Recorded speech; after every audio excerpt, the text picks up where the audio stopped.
Hey, I'm Jeff Sikarsky. And I'm Jason Primrose. And welcome to Gentlemen, the podcast. We are the #1 podcast for open-hearted leadership.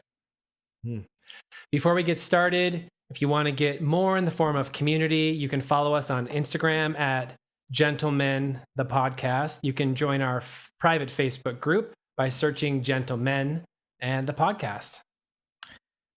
Yes. And Jeff, I hope we'll be launching our Clubhouse series soon. We have a club. So we'll be doing conversations there as well. Okay. This episode has been a long time coming. Besides the fact that Gattison and I have been friends nearly 10 years. We always have these really amazing, like hours long, deep conversations, like the one we're about to get into. So I'm really happy to have you here, Jeff, to witness just the magical human that is Gattison. Yeah, I think you told me before this interview, like, I don't even know what I'm in store for. And look, I am game for absolutely anything. And just, so I feel the challenge that we can make this even more magical than any of us probably hoped for together. So one, I'm super excited to be here. Gattison, it's great to meet you. For anybody that's listening, Gattison and I have known each other for, I don't know, like 7.5 minutes, none of which we were actually really talking. So this is going to be great. And, I really want to, I was rocking out. I had about 15 minutes before this call and I got a chance to sit down and listen to your music. Oh, and I got to tell you, man, I was loving it. I was coming just out of this Clubhouse room and I realized that I hadn't set aside enough time for me to feel like the story was I didn't have enough time to be fully prepared for this. So I kind of started freaking out in a moment. And I was like, wait, what's the thing in my life that gets me back to being who I am? What's the thing that gets me back to who I'm committed to being? And like really gets me back in my body. And it's like, oh, of course, it's music. So I did a quick search on Apple and I pulled up your music and I was listening to California Magic. And I got to tell you, man, that thing, it has soul. It has funk. I absolutely love the melody, and I think you're perfect for these kind of conversations. I'm even looking at the theme of some of this music and like song titles like Be the Truth, right? Transformation, things that people don't always name their songs. So I'm just really excited. I don't know a whole lot more than this music was awesome, and it really brought me back to who I was to show up here powerfully. But yeah, I just thank you so much for being here. And for anybody listening, go search Gattison on Apple and iTunes, I'm assuming, and just put it on a playlist because it's fantastic. Thank you so much. And Spotify, because Spotify, yes, counts those streams. So I welcome Gattison. So I just want to give some little shout outs. Gattison is known for his Billboard charting hits, California Magic, Picture Perfect, as well as his equality, diversity, and inclusion inspired collab Together. He's just released a new single called What a Shame. Like, you are such a visionary. And you were also Grammy nominated, or you were... They were considering me for a Grammy nomination this last year. So he was considered for a Grammy nomination last year for 2 songs. So I mean, star power. So I personally just loved watching you grow as a human and your creativity, and just like stepping fully into your power. So yeah, hello. Hi. Hey, well, thanks for having me. Like, I'm super excited and I feel very honored to be here and to just, dive into conversation. And I'm really pumped. I'm really looking forward to this. Yes. So the show is commitment. Jeff, do you want to frame out? Yeah, absolutely. So for people that have caught on to the first few episodes, we believe that operating from a place of being gentlemen in the world is that we operate from a very specific set of values, one that isn't necessarily restrictive, but one that allows us to really be expansive and living on purpose with who we are. So today, commitment is what we think of as being one of those pillars. which is a follow-up to intention, which is a follow-up to vision. And quite honestly, I think there's a lot of conversation to be had about what happens when you put vision and intention and commitment and create this trifecta, which I know we're going to dive in because I'm sure it's been part of your journey. But today is about commitment and the power of commitment and how it shows up for us, and in the ways that we empower it, the ways that we totally avoid it. I'm sure we have some stories about that too. But Yeah. it's the third pillar that we have, and I know that for anybody listening, be open to hearing something in the conversation that's new for you. See if you can discover your own relationship with commitment, because these conversations are intended on having them real out in the open so that you get something for yourself that you can then take action. And so being able to take on commitment for you today and apply it to your life today, like not waiting for 30 days. Oh, I'm going to commit to something in 30 days. That's a story I think that a lot of us have. Oh, finally in 6 months from now, I'll be able to commit to something. Be able to take what you get today and put it into action today and commit all in 100%. Yes. Perfectly said. Perfectly said. So let's talk about commitment. Let's talk about your commitment. I want to start with music. Okay. I want to start with how commitment shows up in your music. Okay. So yeah, can you tell us a little bit about what that process is like for you? Like, what do you do on a regular basis? What are your goals, and how do you work toward those goals? Right. Yeah. So I think, for me, when it comes to commitment and music, I mean, obviously there's the things like, committing to songwriting, right? Or like, and when I say that, I think sometimes people can immediately think like, oh, committing to writing a song so many times a week or whatever. But when I think about commitment to songwriting, really, I think about the commitment to being authentic and honest in a song. And I think that a lot of times when people approach, at least for us as artists, when we approach art, sometimes we can be more committed to like the whole, oh, I'm going to write a song per day, and leave and forget about the commitment of actually, I'm going to be honest every time I show up to write a song. And I think that that's what people resonate with when you release a song, right? Is the commitment that you have to being fully present in that song, that they can pick up that you actually mean what you wrote in that song. And so that's where, my commitment as far as songwriting, I'm committed to being honest, open, vulnerable, and to be honest, I think it's even hard for me to even talk fully about my commitment to songs or commitment to music without talking about my commitment that I have overall in my life, which is a commitment to love. And I think that commitment to love, that commitment to showing up a certain way in this life shapes, colors the way that I commit to my music career, if that makes sense. Yeah, it does. And just for contrast, how does it look when you are in your commitment of love, and how does it look when you're not? Yeah. So I think that, a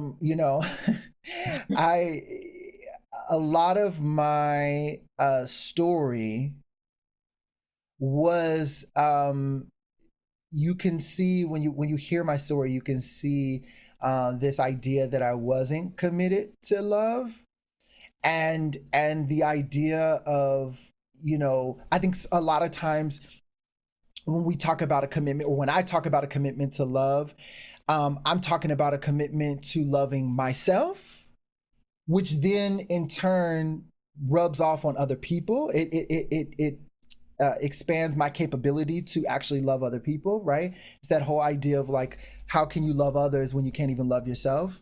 And so I think for me, I spent a good chunk of my life not being committed to loving me, and thus it was really hard to love the people around me.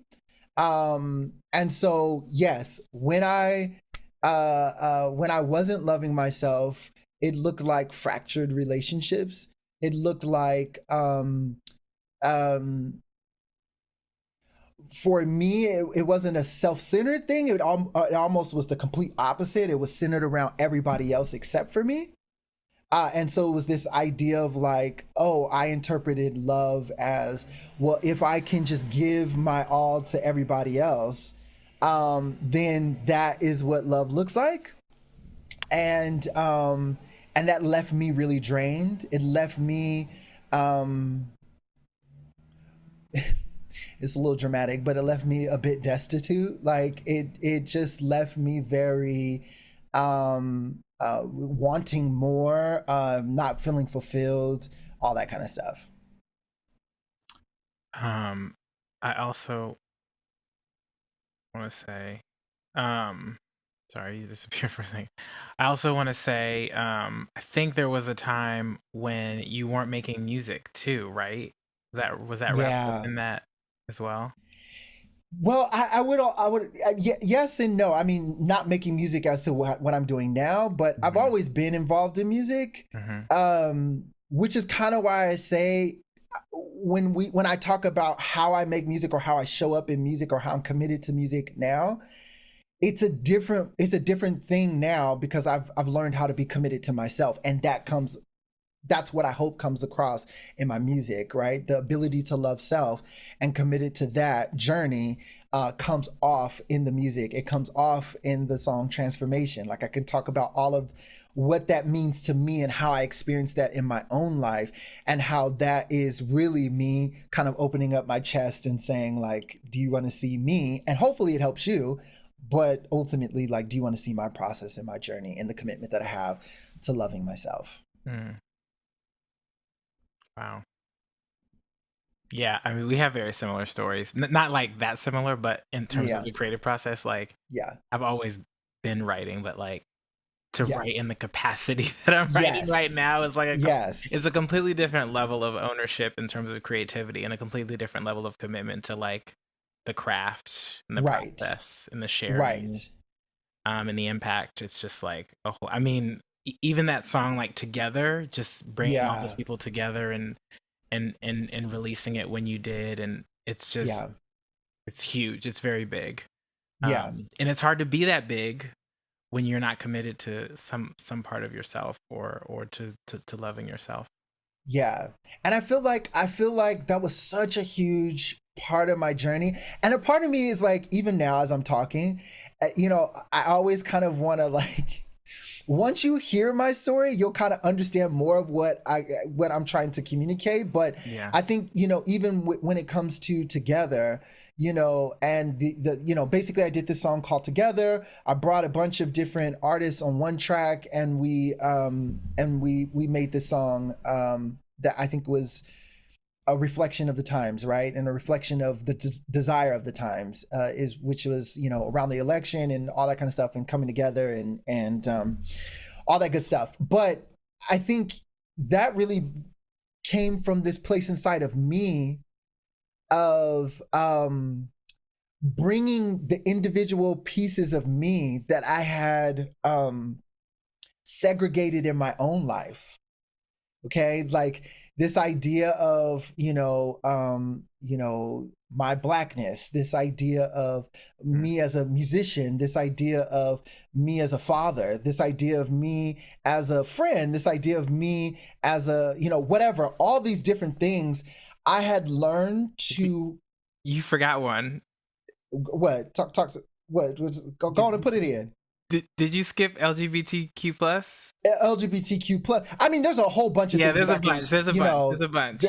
There's so many intersections, and those are big five. Big five. Yes. Because it's how the world. Yes. Yes. And so and even you know, from a religious standpoint, right? Like you know, there's so many intersections, right?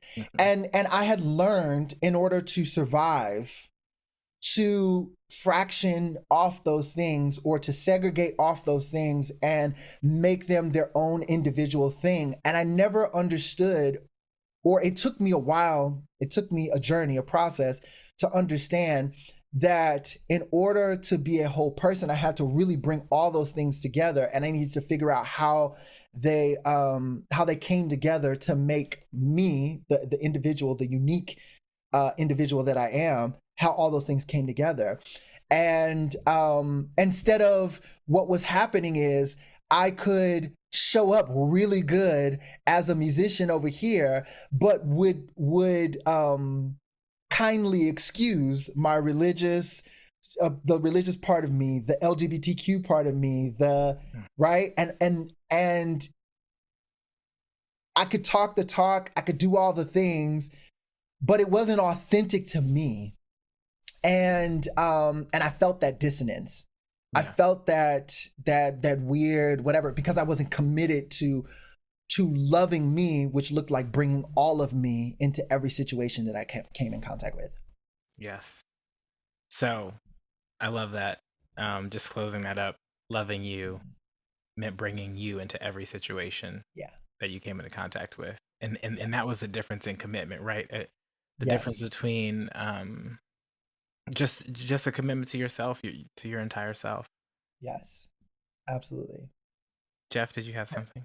Yeah, I just as a distinction, what I also heard is that you showing up siloed in any sort of situation, conversation, experience was actually an expression of self-rejection. Yes. Right? Yes. And how, like, I mean, we all have these inner critics in our heads, you know, that tell us that we're not good enough, or that we're not lovable, or that, you know, or whatever that story ends up being. And like, for me, the way that it shows up, and I had a conversation earlier, which will come down the line, around what integrity is for me, and like how integrity shows up inside my commitment, and how when I'm not showing up as my commitment, I'm actually out of integrity with who I am. Absolutely. And like, what a power leak in that moment to constantly be burning. You can either do a couple things. You can either love yourself, which actually looks pretty, when it's grounded, it looks easy, and it feels good, and the experience and the way that we interact with people shifts. Yeah. Or we can burn all of this energy rejecting parts of ourselves, rejecting parts of other people. Right. And the hilarious and ironic, and also completely not hilarious part of that, is a rejection of something in somebody else is actually a rejection of something in ourselves, which is like, wow, when I'm actually hateful to somebody else, whether it's their belief system, because it's religion, whether it's how they identify, whether it's who they choose to love, like any of that, it's actually self-hatred that's being projected out onto other people, and it doesn't actually serve. So it's like this commitment to love as the highest commitment. If everybody is actually committed to being love and showing up as love, it changes the dynamic of the entire way that the human population interacts with each other, and what we create, both individually and as a collective. Yes, it changes everything completely. And the beautiful thing about it is that when we choose to engage, or choose to commit to love, you know, it's a process, and it definitely, you know, takes some intention, and you know, there's some messy parts to that process, right? It's not all, you know, butterflies and roses, but on the other side of that, there's so much value, right? There's so much transformation that happens in that process, that is beautiful. And there was one other thing that you said, that I wanted to say. Oh, I think, you know, the reality, or something that I hold true in my life, it's a truth for me, is that, you know, I see the people that I come in contact with, whether I've known them for a long time or whether I'm just meeting them, you know, wherever, is I see them as mirrors. and I see humans as mirrors, and really my interactions with them say more about me than it does about the person. And I think sometimes, you know, for me, I try to watch, like, how am I reacting to these people? Whether I agree with them or not, that's a completely different thing. But my reaction to what's happening, my reaction to me not liking X, Y, and Z says more about me than it does about this person. And I think for me, that's been an anchor to say, I want to keep focused on me. That's the thing that I can control, fix, grow, develop. What I can't do is control another human being. It's just impossible to do. No matter how manipulative or strong or whatever, like you just can't control people. And so, you know, my thing has been like, how can I grow? How can I come in contact with, you know, my friend that I've been friends with for 10 plus years, or the person on the street that I'm just coming in contact with, the person I agree with or the person I disagree with? How can I come in contact with all of those people and learn the lesson inside of it? And how can I allow that to strengthen my commitment to love? Wow. Well, thank you for coming on the show. No, I mean, that's a mic drop. The lid off of That's all a of mic this. drop. This is so great. That's. I mean, that's amazing. Yeah. I mean, we're going down a whole different path than was originally intended, but I think that there is something very important about being able to see the world that way. I think that it's dangerous. Like, it can be dangerous. I think people are afraid to explore the world that way. Yeah. And so it's also courageous to move through the world, because I think it can be quite easy and we talked about this too, right? Pretty recently too, Gattison, when we talked about our victim story, and like, how do you transition from anchoring your existence in that to speaking from an empowered place, but while honoring your past, and also really getting clear on what you're committed to in the present. And I think that when you bring that level of commitment and vision and intention into your world, whatever happened is to frame for maybe to be where someone is, so they understand that it's okay to be in that place. But where you are and where you're going, it's a completely different, like, way of being. It's a completely different level of playing. Like, you're playing the big game. And it's hard to play the big game without commitment. It's hard to play the big game without commitment. It's really easy when you play with commitment. So I wanted to talk about more ways commitment shows up in your life. And so you mentioned being a father, you mentioned music, you mentioned your religion. You know, I don't know if you want to talk about the other thing. I won't bring it up, but I'll let you do it. You talking about my story? Your relationships with other human beings. I don't know, because I don't want to be we're not we're not the TMZ of I feel very much on the outside of this one. I'm well, like, this could be breaking news. It could be breaking news. So I want to talk about your commitment to your family and your commitment to your faith, because those two things are so closely intertwined. I think this is a great place for you to share your story and how you've come out on the other side of that. For sure. So just to be like, try to be as concise as possible, I'll tell you a little bit about my story so you can just, have a frame of reference. So basically, I grew up in the church, and the evangelical Christian church, and that had so many great experiences in it. And I learned so much, and there were so many beautiful things wrapped up in that. And then there were also some other things that weren't as beneficial to me, and all that kind of thing. That being said, when I was young, I knew two things very clearly. One is that my faith meant a lot to me, and two is that I was attracted to men. I had no idea what that label meant. I just knew that according to my faith, that was an abomination. And that was something that God did not like. And if I were to act on that, that I would be sent straight to the burning pit. And that's where I would live the rest of my existence, away from and separated from God.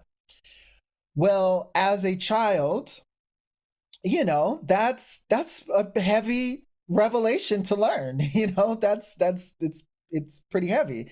And so it created this tug of war inside of me.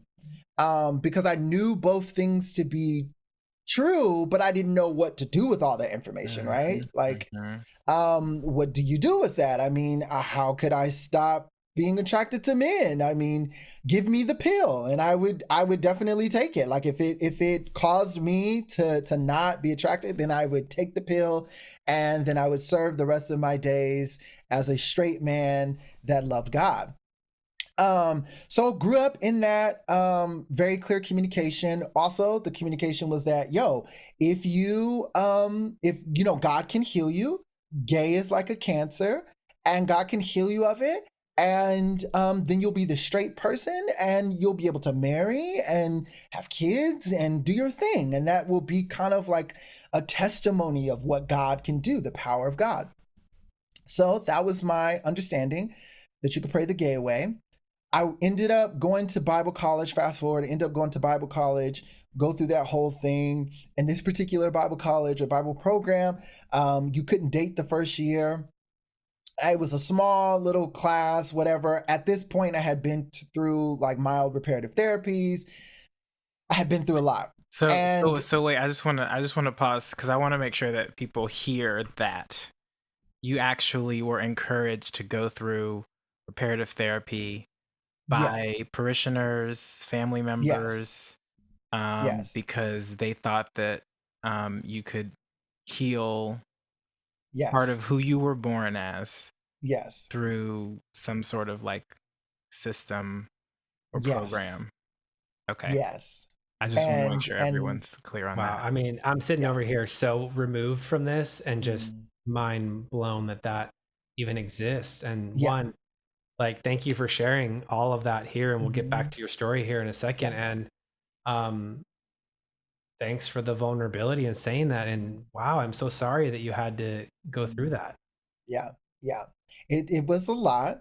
And I'll say this again towards the end of my story, but I always say, like, you know, obviously I would never recommend my journey to anyone, but I don't regret it because it makes it's the platform from which I speak right now, right? It gives me the power behind the words that I'm saying, right? Because I've been through something and come out on the other side. And so I definitely don't recommend it to anybody, but I don't regret it because I've learned so much through the course of my life. And I genuinely feel like that I've been set free to set others free. And so that is why I commit to love, because love liberated me. And in that liberation, I'm now able to stand with a smile, and with, you know, my mind intact and say that, like, you know, if you're going through this or if whatever situation you're going through, you can make it to the end of that. And not only make it to the end as in like barely make it, but you can actually stand in a place of power and being empowered.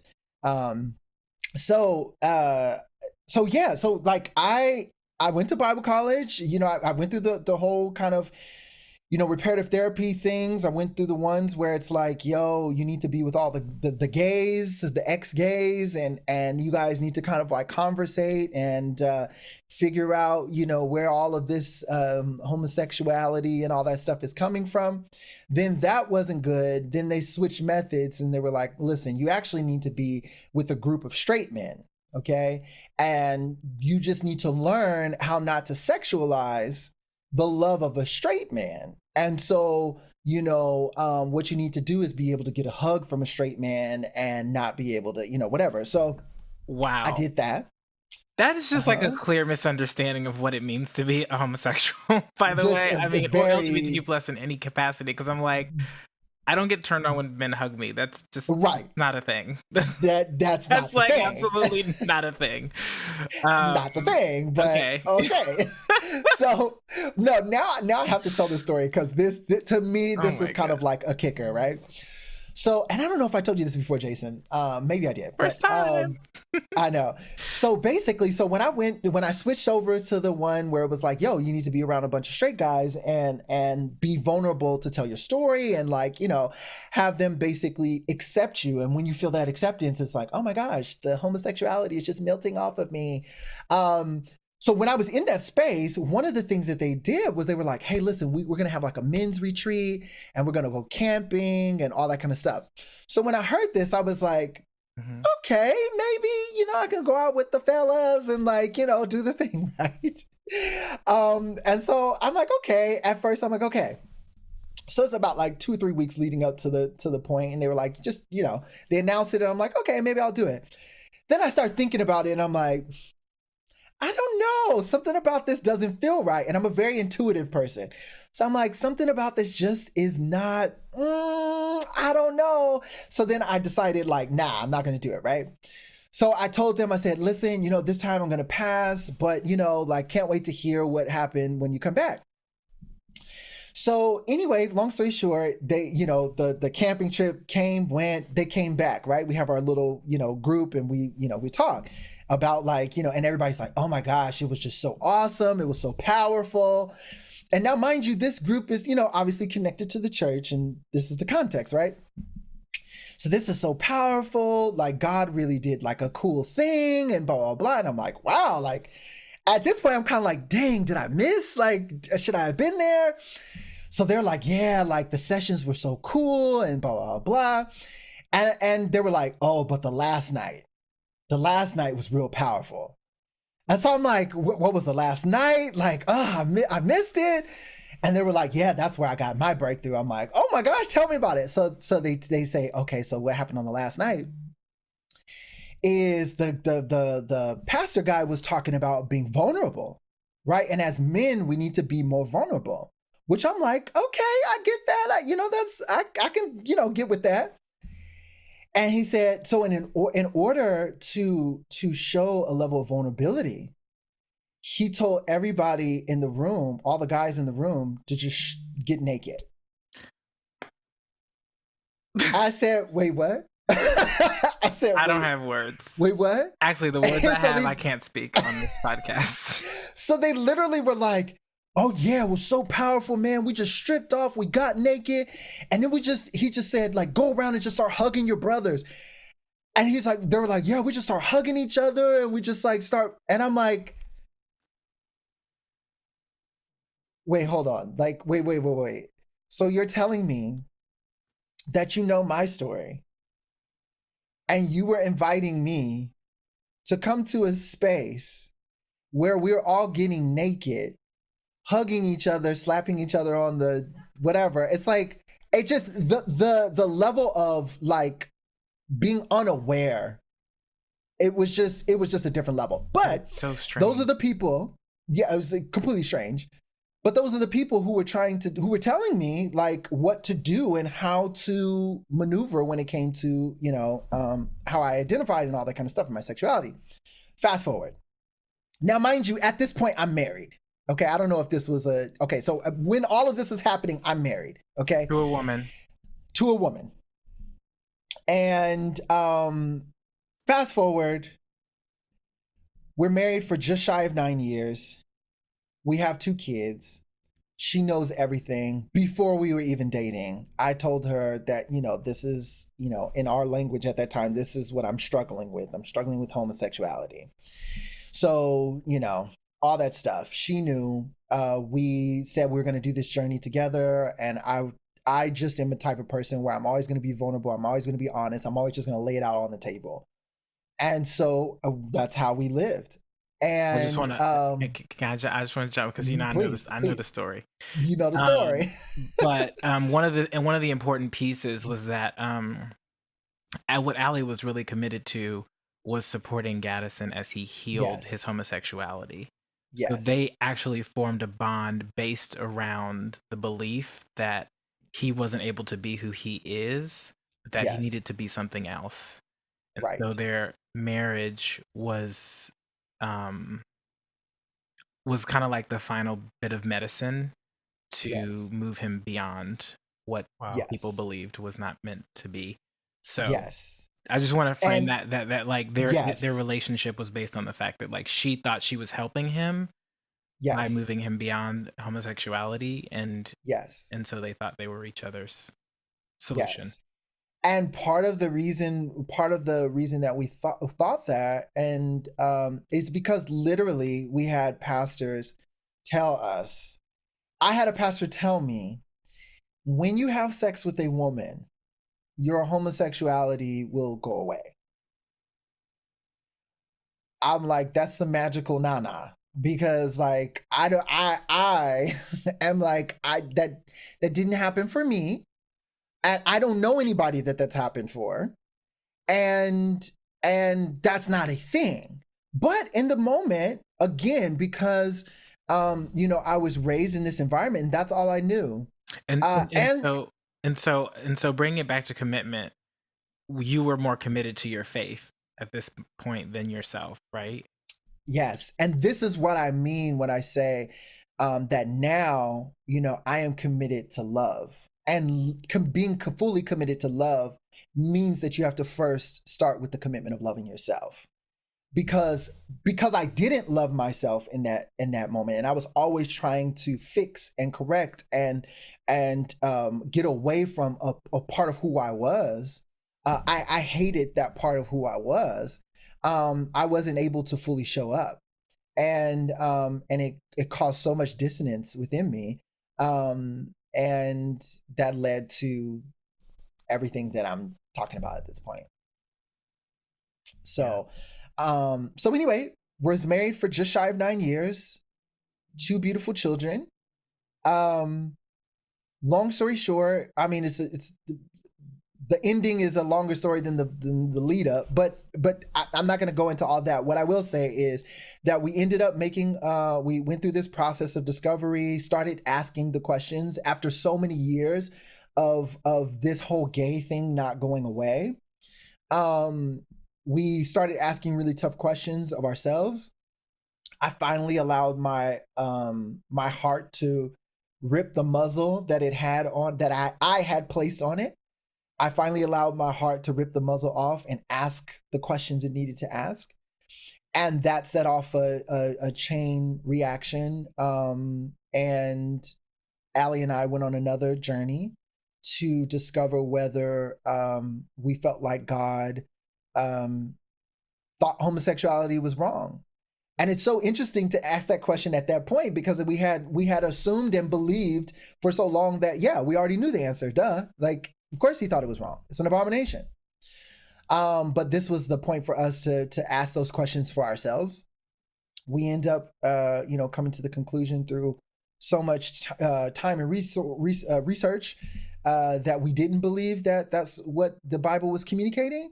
And long story short, that's what really reaffirmed my commitment to love. And so now my faith is less tied into traditional Christianity, so to speak, and it's more tied into the essence or the core of what Christianity is supposed to be about, which is love, right? God is love. And so my commitment lies not to a particular organized religion. My commitment lies with love and the higher being and the energy that is love. Yeah. I'm just gonna breathe that in. um, There's so much beauty in that. Thanks for so much sharing all of beauty. that. Yeah, yeah, and of course, I've met and have hung out with Allie. She's incredible. Yes. Um, Oh. and the fact that you all are still so close and the way you Yeah. co-parent and everything. It's just really beautiful to see how commitment to love can really, I mean, overcome all obstacles. Yes. Um, one might think the way it could go with a partner, in a heterosexual marriage with one person as a homosexual or LGBTQ plus identifying, like that it wouldn't work, or there would be some sort of like Right. catastrophic explosion or Yeah. some discomfort with the kids and all of these different things, Yeah. and, Yeah. and none of that exists, and it's because like love is love is the most important um part of your existence. Absolutely. So And yeah, and I think that in line with that, Allie is the strongest woman I know on this planet. Like the respect that I have for her, the love that I have for her, it's just she will forever um be my best friend who liberated me. And that's who we are to each other. We are best friends who liberated each other. And Maya Angelou had this beautiful there was this kind of thing she did with Oprah, and Oprah did a piece on her, and she was talking about love, and she was talking about how a lot of times how we look at love, we make love to be very possessive, right? Like, I love this, so it's mine. And she talked about how love actually is a liberator, how love actually desires, obviously, to have the object of its love close. But if that ever got in the way of the object of its love being completely free and completely what it was made to be, then it's time to free that. It's time to liberate that person, right?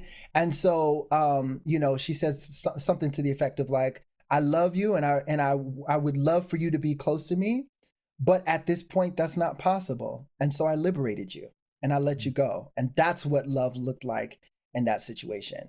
And so for us, that's what it looked like. It looked like, we had come to a point where it was quite obvious that it was toxic for both of us.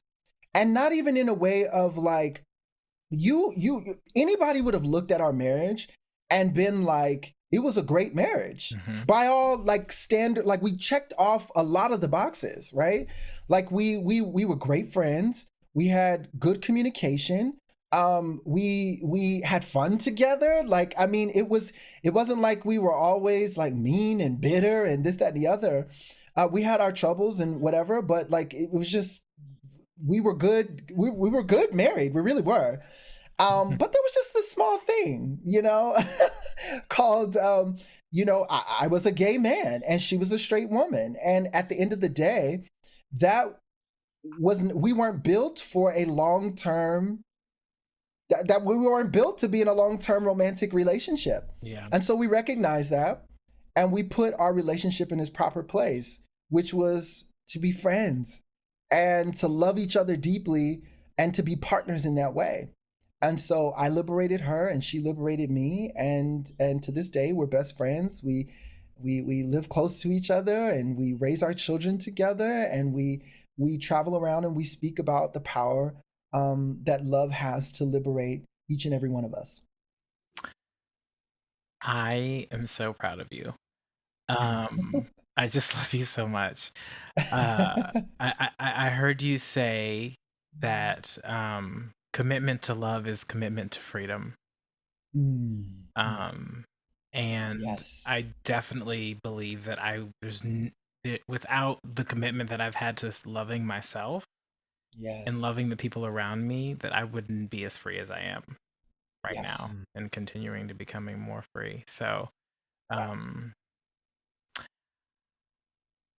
I I don't know if you have anything, Jeff. I wanted to give everyone some takeaways and and do that. So Yeah. Well, I mean, look, I'm honored to share this space with you. Like, your commitment to being open and vulnerable and transparent from the beginning has shown up here, like you've honored that and you've honored this space, and not just a space that has you talking about it over the internet with a couple people, but as a representation of showing what's possible when you show up from your highest commitment. So I don't think there's anything that I could say that would beat that, and not that that's the game, but I think I'm good. I have a few takeaways that I got from this. But yeah, amazing conversation. Yeah. Yeah. I mean, you are, like I said, I mean, magic. Take out the California, like just magic. Thank you. Yeah, it's really been an honor to exist in the same time as you. It's just beautiful. It's really beautiful. So Jeff, what are you taking from this conversation? Ooh. Couple things. So when Gattison, when you were talking about your commitment to love and the actions that you took and the amount of times that you went back in, like the resilience to exist in a structure like that. I think as human beings, we are naturally resilient to the point where we get down and we come back up. But the thing that was really different from what you got is the amount of times where you took responsibility for you. And I noticed it even in the shift of the language. So the point that I want to make, that I'm continuing to get from me and that everybody is noticing, how Gattison was speaking about the choices that he make. And even the point where like the mask was over here, it's like I chose to do that, because we can live in this victim mentality, and we can blame other people for why we don't love ourselves.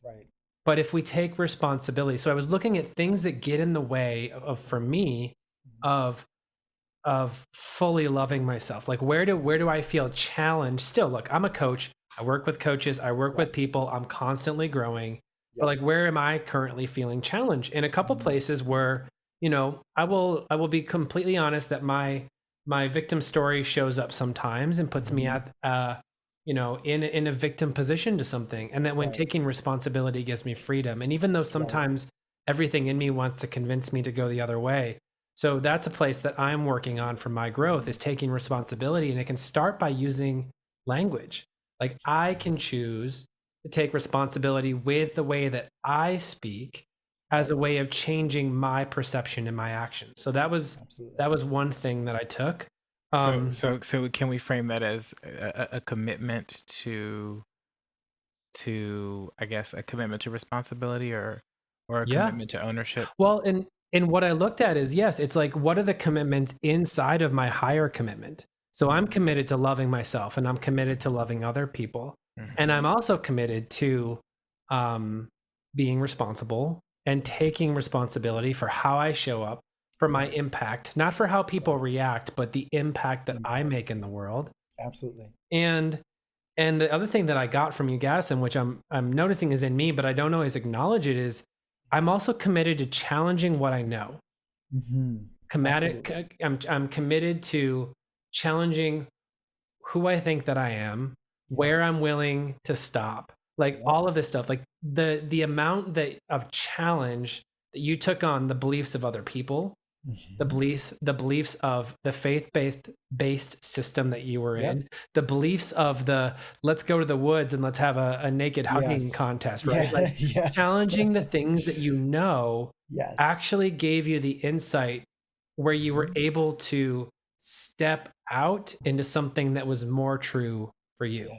So what I get out of that is, that's a constant thing for me, a constant opportunity. And anybody here, challenge what you know. I think there's actually something out there that says like 10% is what you know, 10% is what you already know that you don't know. And everything else is out there in the possibility. So there's 80 more percent that's available to you outside of your own perceptions and outside of your own restrictions. So it's just a constant reminder that by loving yourself, by taking responsibility, and by challenging your comfort zone, you can create so much outside of what you're already experiencing. Yes. And just real quick on that topic of really challenging, you know, yourself and what you currently believe and that there's more. One thing that Allie and I, which is my ex-wife, my best friend, one thing that Allie and I say now is if your truth is so weak that it can't withstand a question, maybe it's not a truth worth building your life on. Ooh. And the thing about that is that we had this truth that we thought was ultimate truth, but we never were able to question it. Whether that was our own fear, whether that was, you know, we have our own internal stories going on, we had external stories going on, and for whatever reason, we decided to not question the truth that we have. And I think in any process, in any journey of growth, questions are essential to growth. You know, how can you be a student if you don't ask a question? You know, and so I think at the end of the day, you know, my commitment to love also includes my commitment to being a student, which also includes my commitment to asking questions. And so yeah, I love the idea that growth is attached to questions. And I'm gonna say that one more time just for the folks at home. Like, if your truth, Tell the folks at home. Tell the folks at home. Turn your speakers up. Turn your speakers up. Turn your speakers up. I'm gonna say something real quick. Oh, listen. But if your truth, whatever truth you think you have, you possess, your whatever. If your truth is so weak that it can't withstand a question, maybe it's not a truth worth building your life on. Better trademark that. I know. Better trademark that. I mean, it's recorded now, so we got digital copyright backing us. So there it is. I'm in full support. Yes. I love it. That's beautiful. Thank you. Yeah, that is. I love that. I love that thing. I love that statement. It's very powerful. What I'm curious, you know, this has been a very great conversation. Some of it sounds like some of it we've talked about, some of it be new. Gattison, I'm curious for you, is there anything new that you're taking with you from having this conversation? You know, I think that every time, you know, I talk about love, right? Or I have conversations around love, I'm always taking something fresh and new away. I think that for me, the thing, and I don't know if the concept is new, but the how deep I feel it is new, right? Like I think I walk away from this conversation feeling even deeper about the idea of the impact of love, right? That love has a significant impact. If we commit to really walking in love, the impact of that is it's not just about, you know, us three having this conversation. It's about the ripple effect of this conversation that we have no idea, that we'll never know. Yes. Literally, people that you know may be listening to this, and literally the trajectory of their life goes into a completely different, and then the people that they impact, you know, but they may not necessarily write in and say, oh my gosh, this, you know, X, Y, and Z. But that's the impact of love. And that if we will just be faithful and committed to loving people, like we literally just have no idea how deep of an impact that is and how much freedom we're creating in this world as a result of that. I literally have nothing else to say. That was so perfect. That's definitely making a clip. We're having you back on many times over. It's been so amazing to have you on here with us. Thanks for having me. Jason, before we close out, is there anything that you're taking with you? Look, y'all got me. Like, I know, I feel it. I feel it. Everybody's been a very powerful couple of weeks, and Gattison, we chatted over the weekend for a while, and a lot of love. I think the biggest thing I'm taking away is like the impact of love, the unseen impact of love. and the very tangible impact of commitment, and how it can completely change like how we are for ourselves and then how we are for the world. Yeah. But that's it. That's amazing. Love it. Well, clearly this isn't going to be the last time that we have Gattison on, because this was an amazing conversation.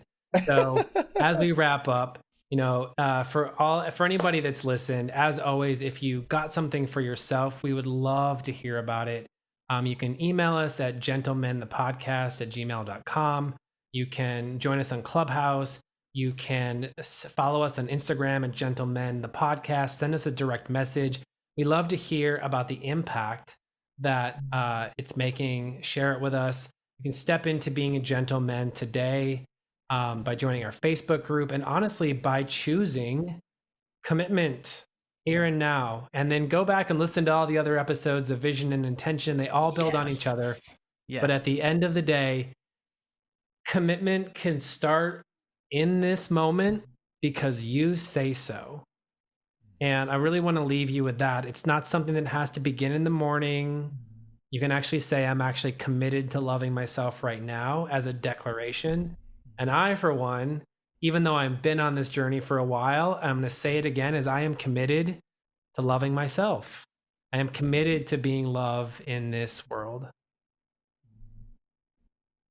So thanks for listening. Gattison, thank you for being here. And reminder, if you haven't already gone to iTunes and Spotify and pulled up, 1, our podcast, and 2, Gattison's music, go do it now. It's amazing. Yes. It will make you feel amazing. You will get connected to his words. You will hear his honesty and his vulnerability, not only in his lyrics and his melody, but I expect you'll hear it in the arrangement, the way that the bass moves, the way that the keys hit.